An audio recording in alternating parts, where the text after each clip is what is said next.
Order is important. It's important to understand how things are ordered. I had a friend that got a book a few years ago, and it was on birth orders. And he was so excited about this. And he explained to me, he said, do you know that most older children feel overburdened because their parents were so hard on them? They were going to excel, they were going to do things right, they weren't going to repeat the mistakes of their parents, they were going to look at the latest parenting models, they were going to follow those. Then when the next sibling came along, they were going to help take care of that sibling, so they felt overburdened. Now the middle child, he explained, often felt overlooked. And of course, the youngest, the baby, often was spoiled. Now what happens if you have an only child? Well, according to the author, they were spoiled. This work comes out of the early 1900s, a gentleman named Adler. No scientific research, just what he observed. Later on, they began to do research, and of course, they found that things were rather complicated to make them that general. You know, we often do that in the Word of God. We try to latch on to something that is very simplistic without really looking at the whole thing. Often in our devotionals, we start with kind of a problem and we end with a solution. In 4 to 7 minutes, we got this tidy little package and everybody's happy. Today may not be that way, but you may walk away and realize that your God is a big God. And then there's a lot of things that really tie together, and we have a part in that. So, birth order. Where does all this come from? Well, it's pretty clear from the Old Testament that you see that the oldest born male was the one that would get the birthright. He would get a double portion, and he would be the leader of the family, the patriarch, as it were. Where does this come from? If you read in Exodus 13, you'll begin to see this. In verse 2, it says, "Sanctify unto me all the firstborn, whatsoever openeth the womb among the children of Israel, both the man and the beast, is mine." And so God puts his mark on that right away. Now, look in verse 13, or actually verse 14 of chapter 13, and it says, "And it shall be, when thy son ask thee in time to come, saying, What is this? Thou shalt say unto him, By strength the hand of the Lord has brought us out of Egypt from the house of bondage.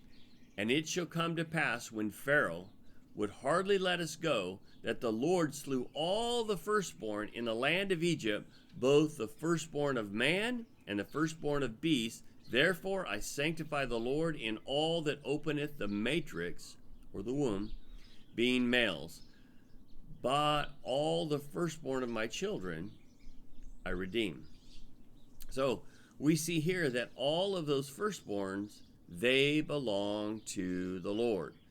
Now, what do you do in that situation? If your firstborn belongs to the Lord, well, God made a provision that in Numbers 18, 15, and 16, that you could buy them back with 5 shekels. And so they're redeemed.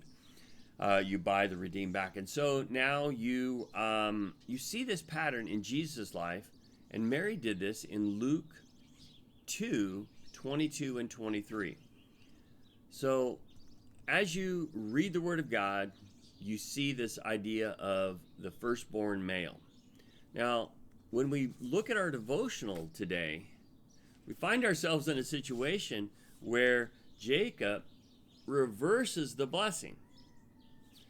And this is rather interesting because he's giving the blessing to the younger, Ephraim, and not to Manasseh, because he knows what's going to happen. Now, does he know intellectually? I don't know. Does God do this? Yes, I believe God does this because God knows.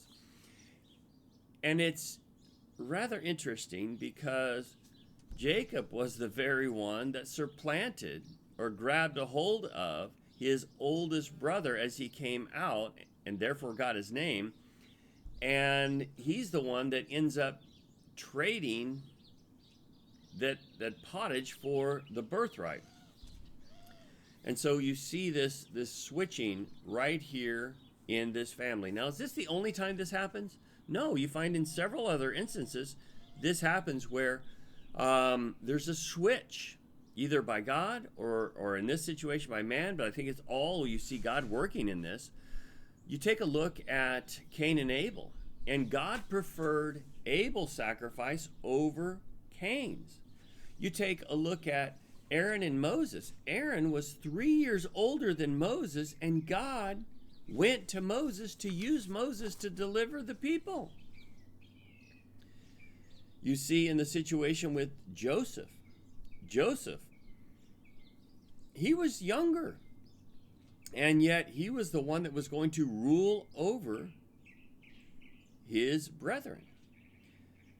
Of course, we see these two situations, but we also find that in the case of David, and I think this is rather interesting. In the case of David, you see that Samuel goes and he starts with the older brothers and he works his way down. And there's none left, and it's like, do you have any others? Yeah, we got this this young runt that's out taking care of the sheep. We'll get him. And I believe we find that in the story of David, that you see that God is looking at his heart. And it calls reference to what we read in Jeremiah 1:5. It says, "Before I framed thee in the belly, I knew thee." And this is where we have difficulty. Because we acknowledge that God knows all things. And we talk about his providence. And then we discuss free will. And we feel like these two are opposing one another. And the reason we think this is because we are trapped in time and God is not. And so this is something for us to really contemplate, really think about, is what would it be like to be outside of time? Well, you would see everything. Since God sees everything, he knows what we're going to do. Can we have a free will in that? Absolutely. We see it all the time. People driving cars. They can move about and do whatever they want inside their car and inside their lane. But they need to stay in their lane. Otherwise, not so good things happen. And we can go wherever we want in our cars. But there are some laws we need to abide by. If you're driving in America, I would prefer you stay in the right-hand lane. That would create a situation where we're all safe. So this is definitely something to think about. Makes us realize our God is big. Too many times we confine him to these simple, little, tiny ideas that we have about the Word of God. So others, God chose Gideon. God also chose Solomon. And so here you see this in the Word of God. So some of the ancestors of Jesus, Abel, Jacob, David, and Solomon, they were all some of those younger ones. And he used them. So if God is looking on the heart, we move kind of from just an age, leadership, and money thing to a spiritual thing.